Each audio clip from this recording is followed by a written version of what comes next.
अक्सर अश्वत्थामा के बारे में लोगों के मन में गलत फहमी होती है कि वह भगवान कृष्ण के श्राप के कारण अमर है और पृथ्वी पर भटक रहे हैं, जबकि वास्तविकता ये है कि अश्वत्थामा महर्षि द्रोणाचार्य और कृपि के पुत्र थे। कहा जाता है कि वे भगवान शिव के अंश से उत्पन्न हुए थे, क्योंकि द्रोणाचार्य ने कठोर तपस्या कर महादेव से ऐसा पुत्र मांगा था जो शिव के समान पराक्रमी हो। महाभारत के युद्ध में अश्वत्थामा ने अद्भुत पराक्रम दिखाया, लेकिन जब उन्होंने अपने पिता द्रोणाचार्य की मृत्यु का समाचार सुना तो उनका विवेक डगमगा गया। क्रोध में आकर युद्ध के बाद वे रात में सोए हुए पांडव पुत्रों का वध कर देते हैं। सुबह जब पांडवों को यह ज्ञात हुआ तो उन्होंने अश्वत्थामा को पकड़ लिया। द्रौपदी ने अपने पुत्रों का वध करने वाले से बदला लेने की प्रतिज्ञा ली, परंतु अंततः उन्होंने क्षमा कर दिया क्योंकि वह गुरुपुत्र थे। फिर भी उनका क्रोध शांत नहीं हुआ और अर्जुन पर ब्रह्मशिरा अस्त्र को चलाया।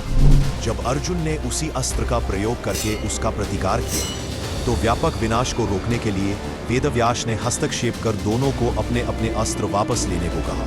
अश्वत्थामा को अस्त्र वापस लेना नहीं आता था, इसलिए उसने उस अस्त्र को उत्तरा के गर्भ पर तान दिया। उत्तरा के गर्भ में पल रहे बच्चे, जो कि पांडव वंश के अंतिम उत्तराधिकारी परीक्षित की भी मृत्यु हो जाती है।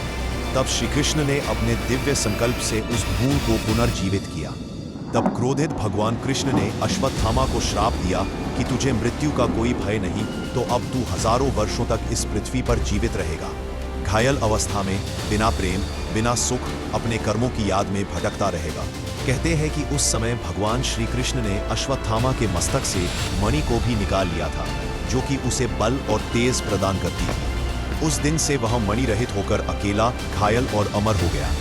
महाभारत के अंत में यह भी वर्णन आता है कि अश्वत्थामा आज भी पृथ्वी पर कहीं जीवित है, परंतु वे मनुष्यों से कोसों दूर कहीं छिपे हुए जीवन जी रहे हैं। शिव पुराण और लोक कथाओं में कहा गया है कि वह गंगा के तटों पर, विशेषतः काशी या हिमालय क्षेत्र में तप कर रहे हैं, और जब भगवान कल्कि का अवतार होगा तो अश्वत्थामा, परशुराम, कृपाचार्य और वेदव्यास सभी उस युगांत के साक्षी बनेंगे। अश्वत्थामा का जीवन हमें यह सिखाता है कि वीरता तब तक महान नहीं जब तक उसके साथ विवेक न हो, और जब कर्म का भार आता है तो अमरता भी श्राप बन जाती है।